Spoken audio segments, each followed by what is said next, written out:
Itlog malat. Salted egg. Homemade salted egg. Nararamit ka. Yan naman nakiman eh. Masaya. Nabayad mo yung babad ata 2 weeks. 2 weeks? Ala, bigas pa.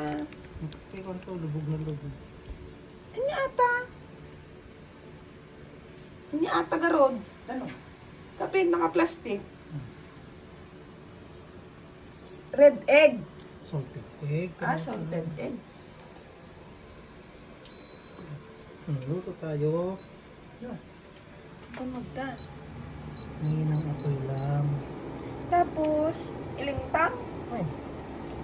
Nakapil lang ito. Itong mabita. Tapos kasi la red egg ramanan. Salted egg. Oo. Saan naman? Hindi kailangan ing na pwede ito. Dahil yan.